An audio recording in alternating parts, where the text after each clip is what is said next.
नमस्कार साथियों, आज के टॉपिक में बात करेंगे कि एससी एसटी वर्ग की जमीन खरीदने पर नियम और 2025 में वर्तमान में क्या नियम है। 25 में ये वीडियो देखें, 26 में देखें, 27 में देखें, ठीक है। जब भी आप देख रहे हैं नियम ये क्या है और जो भी आपके डाउट्स है ना, एक एक डाउट क्लियर कर देंगे। अगर आप जमीन खरीदने वाले हैं, खरीद चुके हैं, खरीदने का परमिशन का सोच रहे तो हम सेक्शन 98 भी आपको समझाएंगे, सारा कुछ समझाएंगे। एक चीज और, अगर आप कोई भी बेहतर कानूनी सलाह लेना चाह रहे हैं विशेषज्ञ द्वारा किसी भी मैटर पे, तो हमारा कॉन्टैक्ट नंबर वीडियो के डिस्क्रिप्शन में मिल जाएगा। आप कोई आदेश पीडीएफ वगैरह लेना चाहते हैं तो वो भी ले सकते हैं, या कोई जमीन खरीद रहे हैं उसका डॉक्यूमेंट्स भी आप चेक करवा सकते हैं। कॉन्टैक्ट नंबर वीडियो के डिस्क्रिप्शन में मिल जाएगा। सबसे पहले तो साथियों हम कहेंगे कि अभी भी आप एससी एसटी वर्ग के व्यक्ति से प्लॉट्स नहीं खरीद सकते। आप कहोगे ये कैसा नियम? जी हाँ, प्लॉट्स, ठीक है ना। यानी कि कहें तो जो आप ये बिना लेआउट वाली कॉलोनियों में जो प्लॉट खरीद रहे हैं ना, ठीक है, तो वो नहीं खरीद सकते।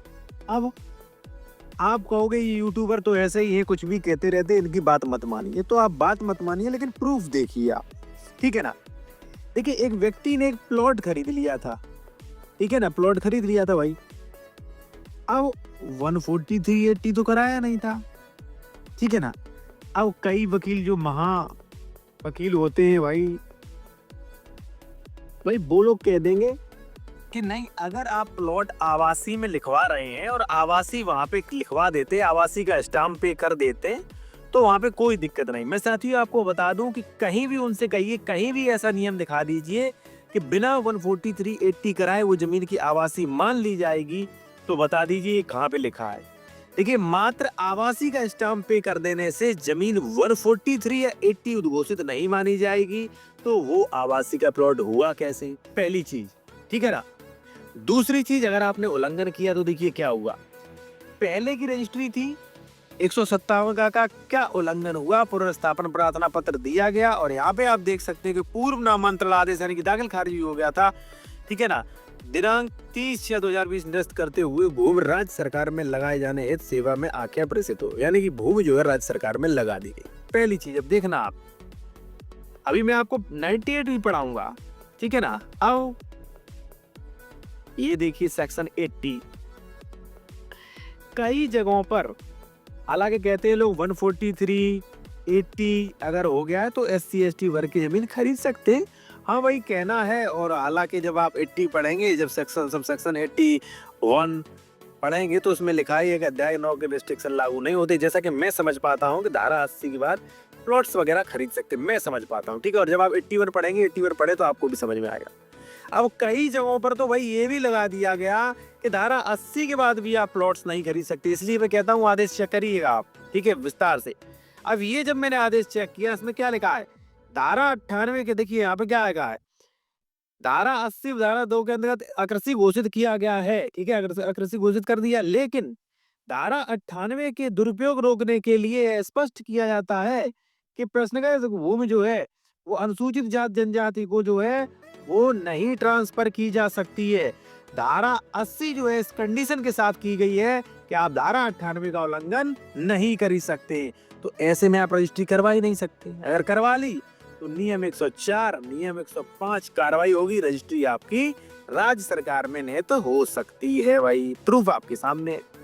अब आप कहेंगे तो सर कैसे खरीदें, क्या है कानून, वर्तमान में क्या है, और ये आपने ये दिखाया था, ये क्यों दिखाया फिर?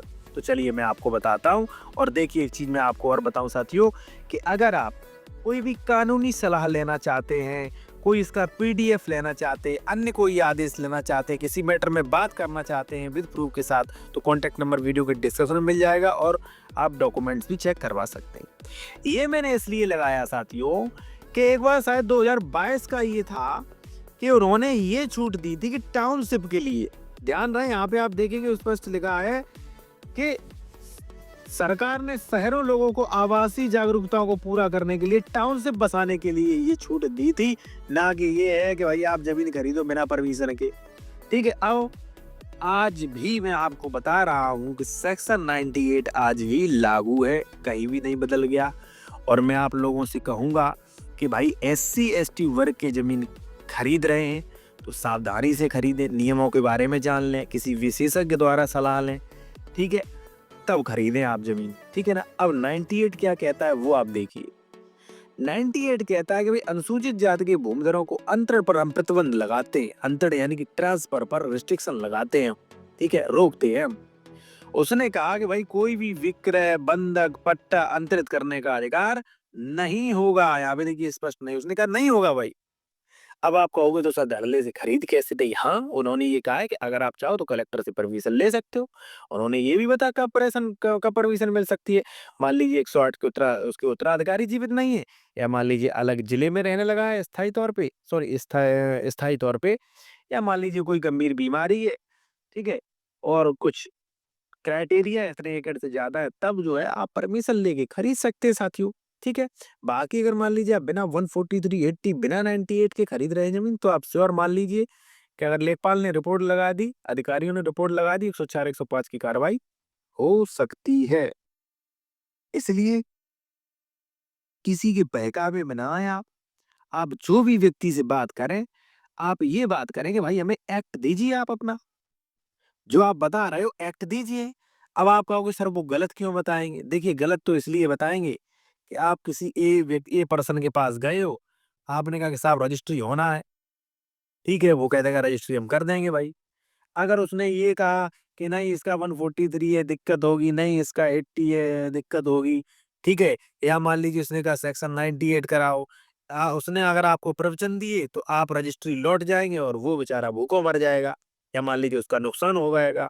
और आजकल इतना ईमानदार बहुत कम लोग बचे हैं जो आपको सही गाइडेंस दें कि भाई ये मत करिए आपका नुकसान हो जाएगा, ठीक है ना? क्योंकि लोग जो है, और खासकर मैं अधिवक्ताओं की बात करूँ या अधिकारियों की बात करूँ, तो आजकल सिर्फ एक ही चीज़ ध्यान में रख के काम हो रहा है, वो है सिर्फ और सिर्फ पैसा। सामने वाले बंदे का 10 लाख बर्बाद हो जाए, दूसरा वाला बंदा 10,000 के चक्कर में दूसरे का 10 लाख बर्बाद करवा देगा। ठीक है ना? अब वो कोई रजिस्ट्री कर रहा है, उसे 10,000 की फ़ायदा है भाई। तो वो अपने 10,000 के फ़ायदा के चक्कर में ये नहीं बताता आपको कि भाई आप या तो 98 करवा लो इसका, ठीक है? या कम से कम मान लीजिए आप प्लॉट वगैरह खरीद रहे हैं तो 80 करवा लो, 143 करवा लो, अन्यथा आपको भविष्य में दिक्कत हो। कोई नहीं बताएगा भाई। और बाद में वही क्या करते हैं, वही रजिस्ट्री ऑफिस में पैसा दिलवाते हैं, 2-4%, 2% 4% रिश्वत दिलवाते, वही रजिस्ट्री करवाते, वही जाँच भेजते और फिर आप रिश्वत दोगे। तो इनके चक्रव्यूह में मत पड़ें, और फिर भी आपको नहीं समझ में आया है तो भाई भगवान मालिक है आपका। और इसके अलावा मैं कहूँगा लीगल एडवाइस के लिए कॉन्टैक्ट नंबर वीडियो की डिस्क्रिप्शन में मिल जाएगा। आप चाहे चैनल जॉइन कर सकते हैं, जो नए एडवोकेट हैं वो चैनल जॉइन कर सकते हैं।